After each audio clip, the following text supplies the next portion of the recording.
우리의 기도를 귀담아 들어 주옵소서. 우리의 기도를 귀담아 들어 주시옵소서. 하나님의 귀가 열려 우리의 기도를 듣고 계신데 우리가 외친 만큼, 우리가 말한 만큼 응답받을 줄로 믿습니다. 하나님, 우리의 입술이 마음껏 열리게 하여 주시고 바라건대 온전하게 열리게 하여 주옵소서.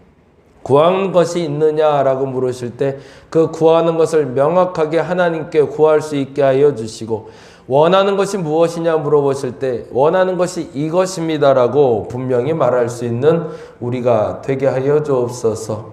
하나님이 준비된 만큼, 풀어낸 만큼 응답하실 줄로 믿습니다. 마음이 열린 만큼 하나님이 다가오실 줄로 믿습니다. 저들의 마음이 하나님 앞에 더 많이 열리게 하여 주옵시고, 열린 만큼 누릴 수 있도록 그 복으로 채워 주시옵소서. 하나님 은혜에 감사하며 영육간에 소원하는 기도가 온전히 하나님 보시기에 아름답게 응답되어지기를 원하며 감사 예물로 주께 드립니다. 드려진 예물이 마음을 담았사오니 그 마음을 주께서 기뻐 받아 주옵시고, 그 마음에 합한 소원 주여 이루어 주시옵소서. 오늘 이 새벽에 달려온 하나님의 백성들 기억하여 주시고, 저들의 기도가 경홀히 여겨지지 말게 하여 주옵시며, 짧은 시간이지만 깊이 있게 주님을 경험하고 가는 소중한 시간 되게 하여 주시옵소서. 감사합니다. 고마우신 예수님 이름으로 기도드렸습니다. 아멘, 아멘. 오늘은 시편 112편 말씀 같이 봅니다. 시편 112편에 있는 말씀 1절에서 10절까지 같이 보겠습니다.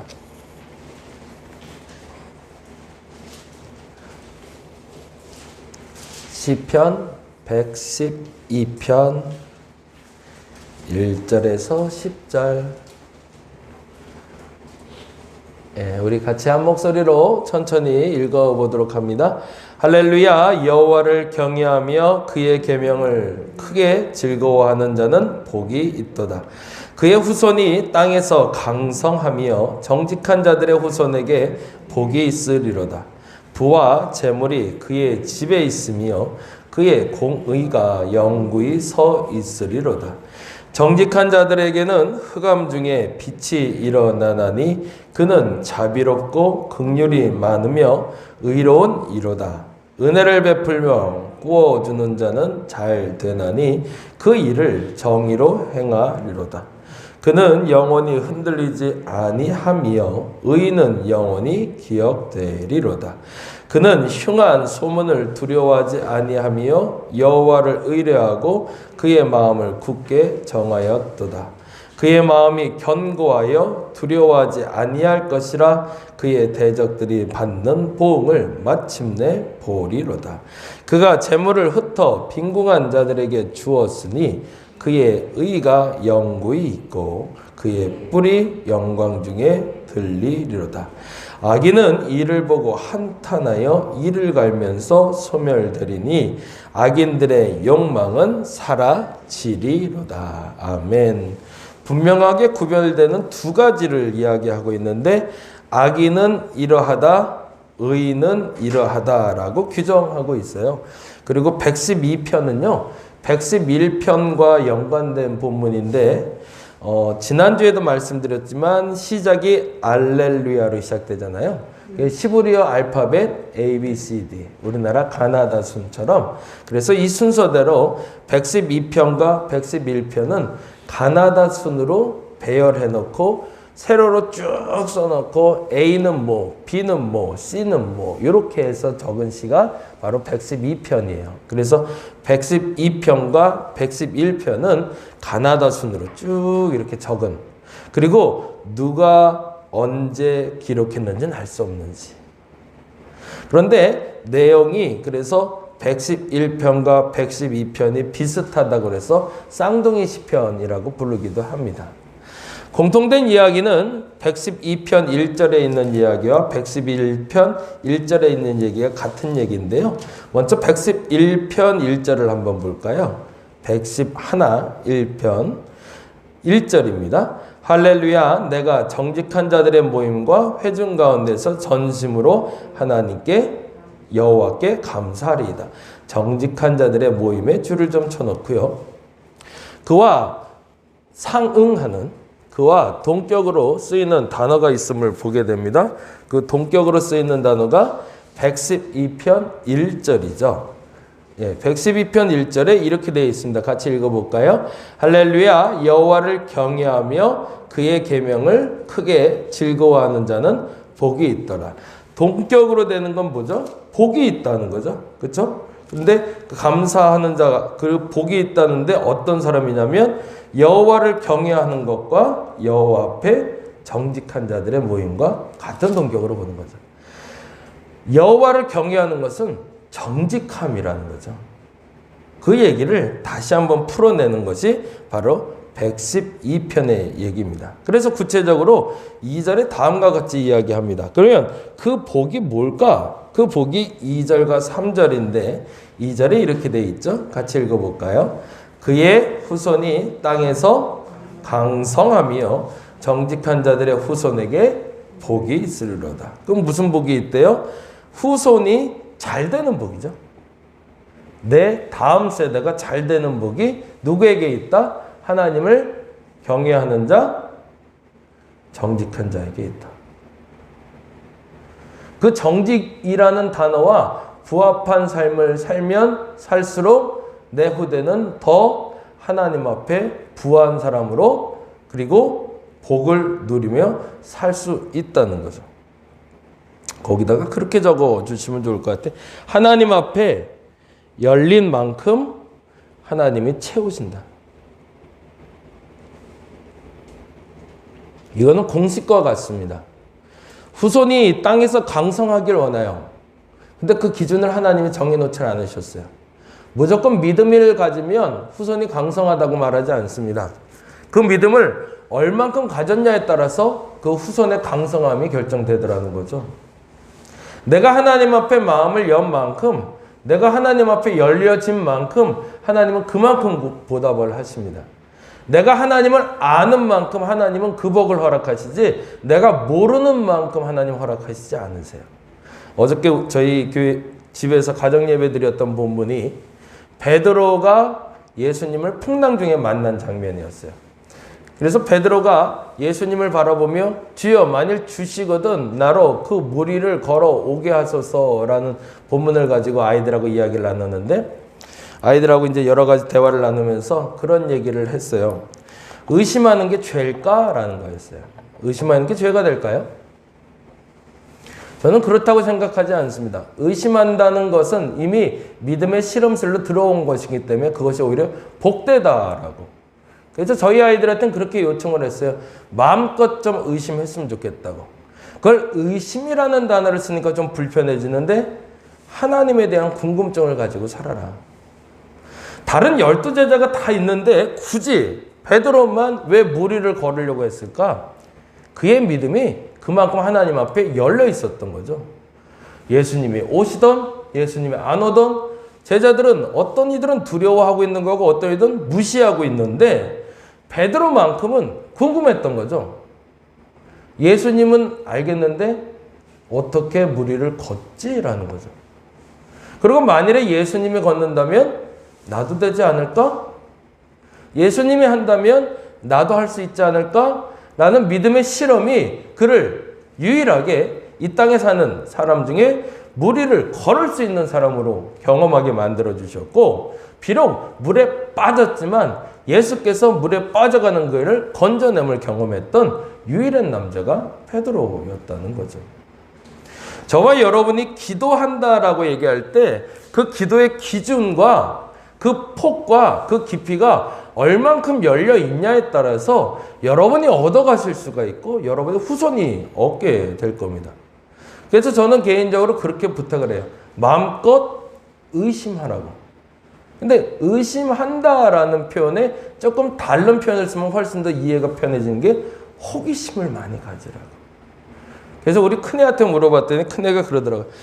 아빠 나는 종교가 왜 필요한지 모르겠어 그러더라고요. 중학생다운 질문을 던졌어요. 종교가 왜 필요한지. 아빠가 목사라 교회는 다니고 있지만 그 종교의 필요성을 못 느끼겠다고. 굉장히 정직한 질문이죠. 목사 아버지를 뒀기 때문에 그냥 나는 믿어 라고 말하는 것보다 그 질문을 던질 수 있는 아들을 뒀다는 게 제가 참 감사했어요. 그리고 그 질문에 스스로 답을 찾아갔으면 좋겠다는 얘기를 했죠. 그리고 참고로 제가 하고 싶은 답에 대해서도 이야기를 했고. 중요한 것이 있습니다. 앞서 말씀드린 대로 내가 하나님 앞에 열려 있는 만큼 여러분이 누리게 되실 겁니다. 그리고 더 큰 것은 여러분이 누릴 뿐만 아니라 여러분이 하나님 앞에 열려 있을 만큼 그만큼 여러분의 자녀도 누리게 될 겁니다. 3절에 보니 또 이렇게 되어 있습니다. 이건 실제적인 복인데 3절 같이 읽어볼까요? 부와 재물이 그의 집에 있으며 그의 공의가 영구히 서 있으리로다. 부와 재물이 넘친다라고 표현하지 않습니다. 부와 재물이 있다라고 표현하죠. 이 부분이 중요하죠. 어제 주일날도 말씀드렸지만 하나님의 복을 넘치게 주실 때는 그 이유가 따로 있습니다. 그런데 하나님이 당신의 백성들에게 부가 끊이지 않게 하시는 게 하나님의 주 목적입니다. 가난하게 살라고 절대 얘기하지 않으셨어요. 부하게 살 수 있다라고 얘기했습니다. 어떻게 할 때? 하나님을 경외하고 정직하게 살 때 그 부를 지켜낼 수 있다는 겁니다. 그런데 중요한 것이 있죠. 그 다음에 나오는 단어인데요. 4절 말씀 같이 보겠습니다. 정직한 자들에게는 흑암 중에 빛이 일어나나니 그는 자비롭고 긍휼이 많으며 의로우니로다. 요게 조금 더 앞선 말씀인 3절과 그대로 연결해서 본다면 흑암 중에 빛이 일어난다는 건 뭘까요? 남들이 그 불을 상실하고 있을 때도 그 불을 지켜낼 수 있게 해준다는 거죠. 그렇지 않으면 내 부는 의미가 없는 거죠.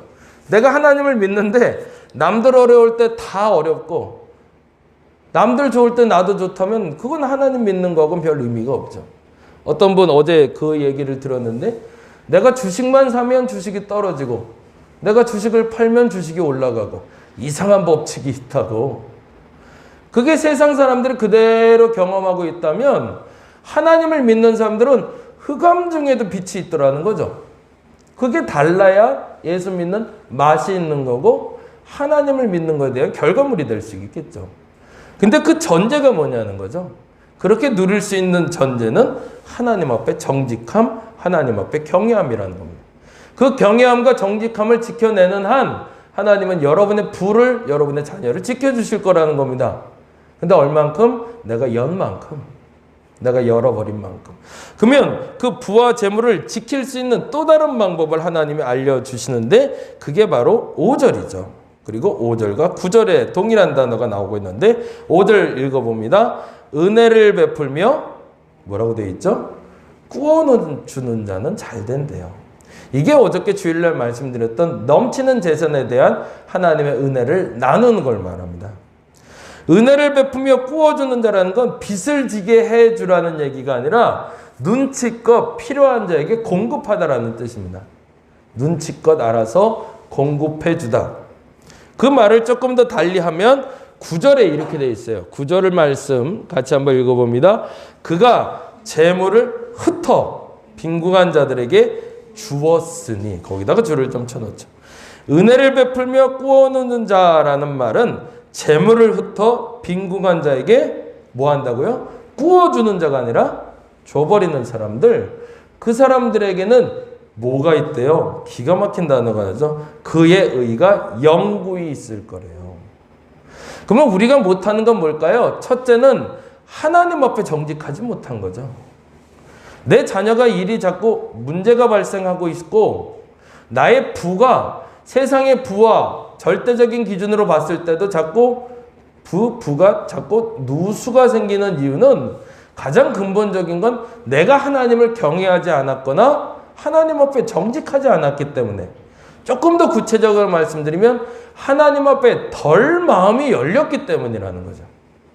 그 하나님 앞에 마음이 활짝 열려서 그 경외함이 더 많이 하나님께 가까이 가 있으면 그만큼 여러분의 정직함과 그 마음의 열림에 따라서 여러분의 자녀와 여러분의 재물이 멈추지 않고 복을 받을 겁니다. 근데 전제는 그걸 하지 못했더라는 거죠. 그리고 조금 더 구체적으로 그 재물이 흑암 가운데에도 빛을 얻게 하는 방법은 어려운 자들, 심지어 빈궁한 자들에게 여러분의 재물을 흩을 수 있을다라는 거죠. 근데 이 말을 주일날 어제 말씀드렸던 단어로는 내가 넘칠 때는 넘치는 것은 나누나라는 단어도 썼습니다. 있는 것 중에 넘치는 것이 생겼을 땐 반드시 빈궁한 자를 위해서 흩으시기 바랍니다. 교회에 헌금하는 거 물론 좋죠. 필요에 따라서 공급받을 수 있도록 여러분이 나눠주시는 것이 더 좋습니다. 그렇게 여러분 주변에 꼭 필요로 하는 이에게 그 물질과 그 마음을 흘려보낼 수 있다면 하나님은 여러분을 영원히 기억되고 영구히 있게 해 주신다고 이야기합니다. 그것은 성경의 약속입니다. 이 약속은 변치 않고 지금도 지켜지고 있습니다. 오늘은 그렇게 한번 기도해 봤으면 좋겠습니다. 왜 내게는 물질이 마를까? 왜 자녀의 문제가 끊임없이 발생하고 있을까? 라는 질문을 던지는 사람이 있다면 그 이전에 내가 한번 던져보자. 내가 하나님 앞에 정직한가? 하나님을 경외하고 있는가? 그러면 얼만큼 경외하고 얼만큼 정직한가? 그에 따라서 하나님 채우고 있다는 것을 믿으시고 그 마음을 더욱더 활짝 열고 하나님께 한 번 더 전진할 수 있는 저와 여러분 되시기를 간절히 바랍니다. 기도하겠습니다. 여호와를 경외하며 정직하게 행하는 자에게 하나님 복 주신다 하셨습니다. 그 복은 후손이 잘 되는 복이며 부와 재물이 있게 하는 복입니다.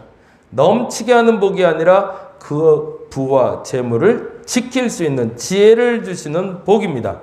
그 복을 누리게 하여 주시고 그 복이 흑암 중에도 빛으로 드러나게 하여 주옵시며 무엇보다도 저들의 재물을 흩어 빈궁한 자에게 나눠줄 수 있는 용기와 결단을 가져 저들의 복이 영구히 끊이지 않게 하여 주시옵소서. 머리로는 알겠는데 몸으로 실천이 잘 안 됩니다. 저들의 마음이 조금 더 열리게 하시고 열린 만큼 하나님 채워 주시옵소서. 무리를 걷게 하시고 예수께 조금 더 가까이 갈 수 있는 저들 되게 하여 주시옵소서. 감사합니다. 고마우신 예수님 이름으로 기도드렸습니다. 다 같이 기도하고 돌아가도록 하겠습니다.